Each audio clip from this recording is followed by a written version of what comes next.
MotoGP Indonesia adalah balapan yang aneh ketika pemenang MotoGP adalah seorang rookie dan pemenang balapan sebelumnya justru terlihat seperti rookie. Jadi, apa yang sebenarnya terjadi? Ducati akhirnya memberitahu kita alasan dibalik keterpurukan Bagnaia, sementara Fermin Aldeguer meraih kemenangan pertamanya yang menakjubkan. Biasanya Ducati Corse tidak lagi sering melakukan pembicaraan teknis secara terbuka. Pertama, mereka tidak ingin mengungkapkan rahasia kemenangan mereka. Kedua, ekosistem internet saat ini cenderung salah menafsirkan setiap upaya analisis cerdas terhadap fakta dan malah merendahkan segala sesuatu yang nyata menjadi berita utama clickbait yang heboh dan mengejutkan. Jurnalis senior MotoGP, Matt Oxley, telah meminta Ducati selama beberapa waktu untuk membantunya memahami apa yang sedang terjadi dengan sang juara dunia MotoGP 2 kali itu, yang menjalani musim 2025 yang sebagian besar sangat buruk.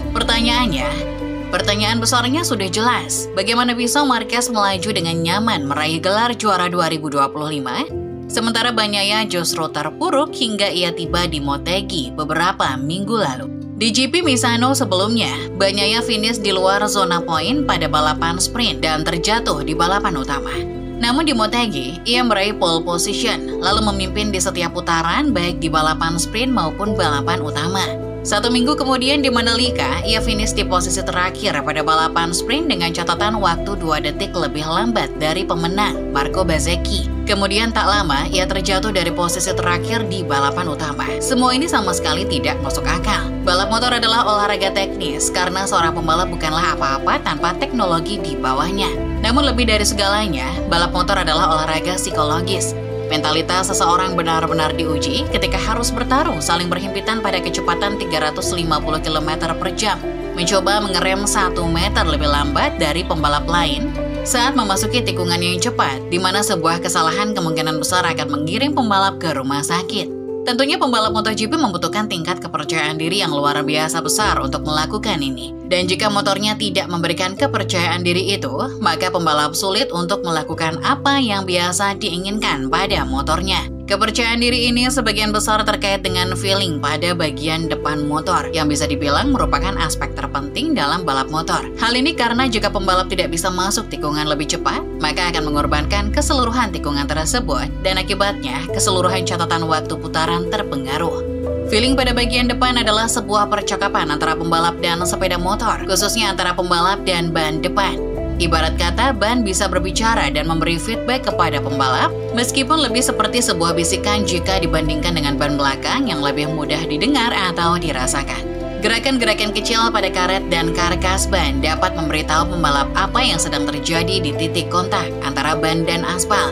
Jadi pembalap perlu merasakan atau mendengarkan dengan sangat seksama apa yang dikatakan oleh ban. Dari sisi pembalap dalam percakapan ini adalah membalasnya dengan menambah atau mengurangi rem depan, menambah atau mengurangi sudut kemiringan, menambah atau mengurangi rem belakang, dan seterusnya, sambil selalu berusaha membawa ban sedekat mungkin dengan batas traksinya, sejauh mana pembalap itu berani melakukannya. Namun terkadang, pembalap bahkan tidak bisa mendengar bisikan ban sama sekali, dan saat itulah pembalap berada dalam masalah. Dan inilah situasi yang dialami oleh Bagnaia tahun ini. Bagnaia pernah mengatakan di Haras pada bulan April lalu bahwa Marc Marquez sangat hebat dalam mengendarai motor dalam kondisi apapun. Bagnaia mengakui bahwa ia tidak bisa seperti itu. Ia perlu memiliki feeling yang baik dengan bagian depan motor untuk bisa melaju kencang. Tidak ada yang benar-benar berubah selama bulan-bulan berikutnya, kecuali kurangnya feeling tersebut yang sedikit demi sedikit mengikis kepercayaan diri Bagnaia.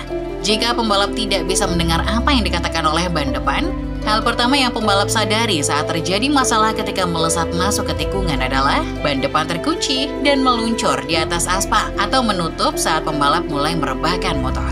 Momen-momen seperti ini membuat jantung terasa copot, seolah-olah pembalap melompat dari tepi jurang. Tak terhindarkan, setiap momen menakutkan itu membuat pembalap lebih waspada dan kurang percaya diri, sehingga pembalap mulai sedikit mundur dari tepi jurang atau batas limit, hingga yang tadinya hanya tertinggal 0,2 detik menjadi tertinggal 1 detik. Jadi apa yang membuat Bagnaia menjauh dari batas limit, tempat di mana ia telah nyaman selama 4 tahun sebelumnya, menjadi juara pada 2022 dan 2023, serta runner-up pada 2021 dan 2024? Sejak awal musim, banyak yang berasumsi bahwa masalahnya pasti ada pada mesin Ducati 2025. Alasannya adalah karena mesin merupakan satu-satunya bagian motor yang tidak bisa diubah sesuai dengan aturan homologasi MotoGP. Dan Ducati telah mengubah hampir semua bagian lainnya selama tes pramusim. Mungkin Ducati telah mengubah dudukan mesin atau kekakuan crankcase untuk menyesuaikan geometri, keseimbangan, atau kekakuan motor secara keseluruhan. Atau mungkin mereka telah mengubah inersia mesin untuk membuat motor lebih baik saat maju dan keluar tikungan. Dan entah bagaimana hal ini mengganggu percakapan Bagnaia dengan ban depannya. Namun tidak ada penjelasan dari Ducati. Akibatnya terjadi kekosongan informasi dan ketika ada kekosongan informasi, maka ia akan terisi dengan omong kosong. Itulah yang telah beredar luas di internet dalam beberapa bulan terakhir. Teori konspirasi di internet menyatakan bahwa Ducati entah bagaimana sengaja membuat motor GP25-nya untuk melemahkan Bagnaia, sehingga memastikan Marquez melaju dengan mudah meraih gelar juara. Ini sangat konyol. Mari kita andaikan biaya tim pabrikan Ducati adalah 50 juta pound sterling per musim atau 962 miliar rupiah, yang berarti 25 juta pound sterling per pembalap atau sekitar 480 miliar rupiah. Jadi, apakah mereka secara khusus merancang GP25 untuk membakar investasi senilai sekitar 480 miliar rupiah? Tentu saja tidak. Apa yang diinginkan Ducati tahun ini adalah sesuatu yang belum pernah mereka raih sebelumnya, finish 1-2 di kejuaraan dengan tim pabrikan mereka. Akhirnya, saat waktu terus berjalan mendekati start balapan hari Minggu, jurnalis senior Matt Oxley mendapatkan jawaban yang selama ini ia cari. Crankcase motor 2025 sama dengan tahun sebelumnya, dudukan mesinnya sama, dan inersia mesinnya juga sama. Satu-satunya perbedaan dari mesin 2024 adalah pembaruan detail internal untuk meningkatkan performa dan daya tahan, yang tidak ada satupun yang memengaruhi dinamika motor. Jadi, apa kutukan yang menimpa Bagnaia? Jawabannya adalah perangkat Ride-Head 2025 yang pada dasarnya adalah sebuah komputer hidrolik dengan kerumitan yang luar biasa. Perangkat ini mengatur attitude atau posisi motor dan dapat memberikan efek mendasar pada perilaku motor. Gigi Dall'Igna memperkenalkan perangkat Ride-Head yang mengubah permainan di MotoGP beberapa tahun lalu dengan memanfaatkan keahlian dari mantan kepala ilmuwan F1 Mercedes, Robin Tully. Ide dari perangkat Ride-Head adalah untuk menurunkan bagian belakang motor guna merendahkan pusat massa keseluruhan. Hal ini berfungsi untuk mengurangi wheelie sehingga memungkinkan pembalap untuk menggunakan lebih banyak gas atau akselerasi. Perangkat belakang pada motor GP25 memang menurunkan bagian belakang lebih rendah saat pembalap berakselerasi. Tetapi ini bukanlah masalah bagi Bagnaia. Perangkat Ride-Head juga berguna saat pengereman karena bisa menjaga ban belakang tetap menapak di aspal. Memungkinkan pembalap menggunakan ban belakang dan juga ban depan untuk memperpendek jarak pengereman. Disinilah letak masalah Bagnaia. Karena perangkat versi 2025 ini mengubah keseimbangan motor secara keseluruhan pada momen yang kritis. Sehingga ia tidak bisa lagi mendengar ban depannya saat ia menyerang tikungan. Itulah sebabnya Ducati meluncurkan GP25 yang dimodifikasi dengan perangkat Ride-Head versi 2024 selama tes Misano. Seketika itu juga Bagnaia kembali ke performa terbaiknya seperti tahun 2024, sehingga ketika ia tiba di Motegi, ia bisa melaju dengan cepat dan mulus, bukannya lambat dan kaku. Jika ceritanya berakhir di sana, dengan kemenangan ganda yang luar biasa dari pembalap Italia itu di Motegi, semuanya akan masuk akal. Jadi, apa yang terjadi di Mandalika? Ban yang lebih kaku dan tahan panas yang juga digunakan di Buriram ternyata mengubah segalanya. Itulah sebabnya akhir pekan balapan begitu penuh kejutan dan menghibur, dan mengapa motor-motor pabrikan Ducati mengalami kesulitan. Mungkin fakta bahwa Bagnaia adalah satu-satunya pembalap yang lebih menyukai garpu Öhlins yang lebih pendek, karena tekniknya tidak cocok dengan versi yang lebih panjang juga tidak membantu.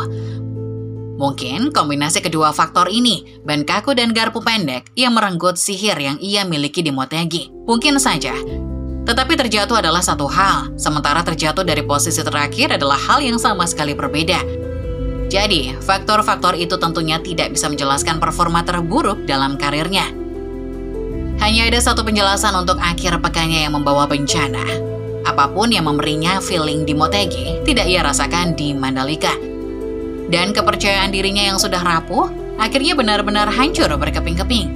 sehingga ia pada dasarnya mengibarkan bendera putih atau menyerah. Catatan waktu putaran tercepatnya sebelum ia jatuh adalah 1,7 detik lebih lambat dari pemenang Fermin Aldeguer, dan hanya 1/10 detik lebih cepat dari waktu pole position Moto2. Ini adalah masalah teknis yang mengarah ke masalah psikologis yang kemudian menyebabkan gesekan dalam tim. Pada hari Jumat, Bagnaia ditanya apa yang salah. Ia menjawab bahwa ia hanya mengatakan apa yang orang lain suruh katakan kepadanya. Ini bukanlah pertanda yang baik. Apa selanjutnya untuk Bagnaia? Mustahil untuk dikatakan karena kondisi psikis manusia bahkan lebih rumit daripada motor MotoGP. Dan jika seseorang bisa berubah dari nol menjadi pahlawan dan kembali lagi menjadi nol hanya dalam 3 akhir pekan, apapun bisa terjadi saat MotoGP berlanjut ke Phillip Island, Sepang, Portimao, dan Valencia.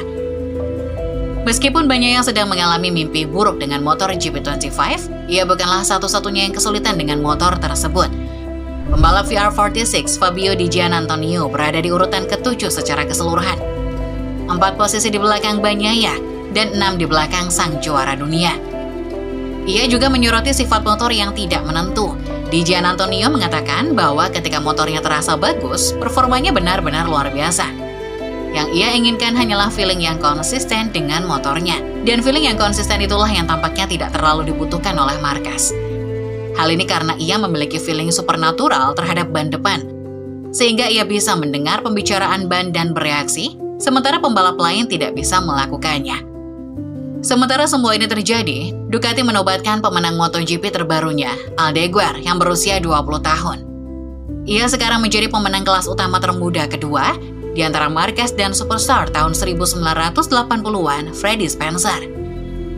Kemenangan debut Aldeguer di MotoGP ini sudah diperkirakan akan terjadi selama berbulan-bulan. Sejak musim dimulai, ia seringkali menunjukkan kiasan-kiasan kecemerlangan yang mengisyaratkan masa depan yang cerah. Kepala krunya, Frankie Carchedi, pada hari Jumat mengatakan bahwa semuanya seperti sebuah teka-teki, dan mereka berharap telah menemukan potongan yang hilang. Potongan yang hilang itu adalah time attack atau serangan waktu kualifikasi, karena jika seorang pembalap tidak start pada barisan depan, habislah sudah. Di Motegi, kecepatan latihan Aldeguer jauh lebih cepat daripada kecepatan balapannya, tetapi ia terjebak di barisan belakang sehingga tidak bisa maju. Kekuatan terbesar Aldeguer adalah kecepatan saat menikung, lebih baik dari pembalap Ducati lainnya yang merupakan hal normal bagi pembalap yang baru lulus dari Moto2, di mana kecepatan menikung adalah segalanya. Marc Marquez telah menyoroti keahlian ini setelah penampilan impresif Aldeguer yang finish kedua di Red Bull Ring pada bulan Agustus, dan ia menyadarinya lagi di Mandalika. Marquez pada hari Sabtu menjelaskan bahwa mereka tidak memiliki keunggulan seperti biasanya di Mandalika karena mereka tidak bisa late braking dan keras, serta tidak bisa menggunakan akselerasi mereka dengan ban khusus yang ada. Oleh karena itu, menurutnya, sirkuit ini menuntut gaya balap yang sangat mengalir dengan kecepatan menikung yang tinggi, yang justru merupakan titik lemah mereka. Marquez kemudian mengakui bahwa inilah yang menjadi titik kuat Aldeguer. Jika seperti ini saja performa Aldeguer sebagai seorang rookie, hanya Tuhan yang tahu apa yang bisa ia lakukan dalam beberapa tahun ke depan.